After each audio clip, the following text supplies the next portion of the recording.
Republicans acknowledge American exceptionalism. Vote Republican on Election Day or in early voting. That's Youngkin for governor, Sears for lieutenant governor, and Jason Miyares for Attorney General. Here's Attorney General candidate Jason Miyares in Virginia Beach addressing a group of veterans. I said before, I'm a Virginia Beach boy. I was a Virginia Beach prosecutor.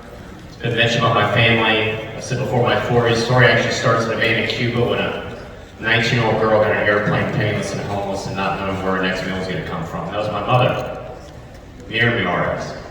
I was talking to a high school group, and I said, why did my mother come here? What was so unique about this country? It's because one of our Constitution, she was desperate to live in a society that recognized she had individual rights that wasn't determined by some politician. But those rights are guaranteed by the men and women that are in this room, the veterans that served.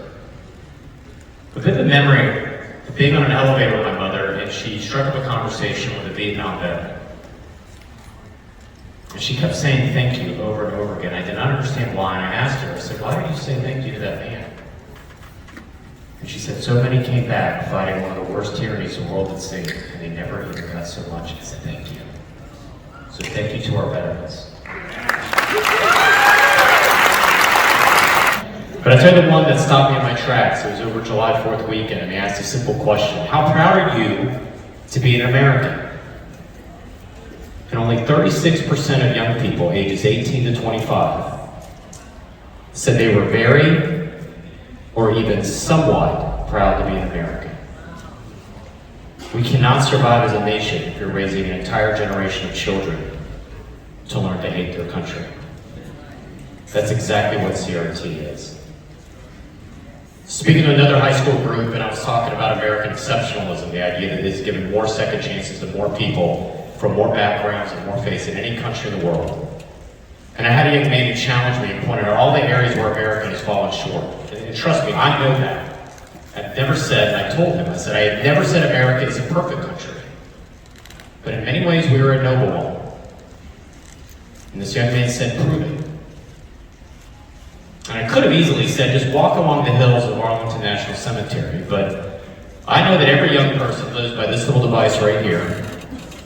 And I said, well, why don't we do this exercise class? I want you to all take out your phones. And, oh, anybody here, I'm not going to be offended, take out your phones right now. Do this right now. And I told this young man, I said, go to your search browser and type in 3 words. Korea at night.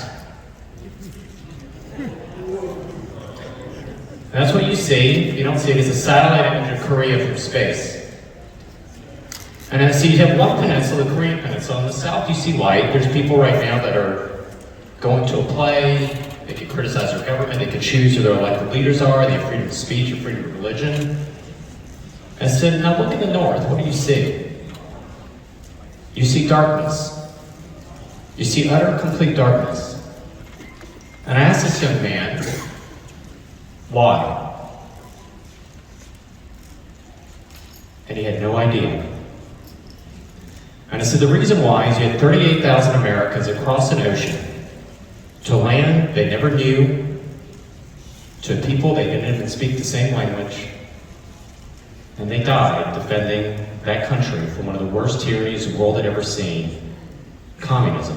And they didn't ask for treasure, they didn't ask for glory, and the only land they ever asked for was a place to bury their dead. And the fact is that you're sitting here in this classroom and you don't even know that that happened. It made me realize the Korean War wasn't called the Forgotten War for a reason. Bravo. What separates us from most of the people in the world is this right here. The knock on the door. You hear that, you're not nervous. Somebody come over to say hello. For most of the people who woke up this morning on this planet, when they hear this, it means something very different. It means someone's there to take away because they worship God in a manner they disagree with. But worship God according to the dictates of the conscience. If we just ask to be able to have a voice in their government. Those are the stakes. So I want everybody in this room to realize this. As you're sitting here in this amazing room, in this beautiful air-conditioned building, never forget, all of you all woke up this morning and won the lottery. That's by being in this country. Because as you're sitting here right now, There are millions of people on this planet that would crawl over broken glass. They would cling to the side of an airplane to be what you are right now. So thank you to our veterans.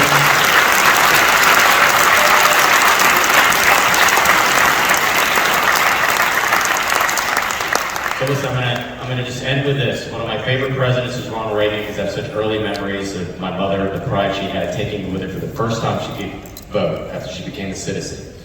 For Ronald Reagan in 1984. Pretty good taste. So Ronald Reagan made this observation. He said, listen, if you go throughout the entire world, the United States is the only country, the only one, in which our national anthem actually ends in a question mark. We're still the land of the free and the home of the brave. I don't know about you, but I have a feeling Americans are ready to answer, Virginians are ready to answer yes to that question November 2nd. Are you all ready to answer yes?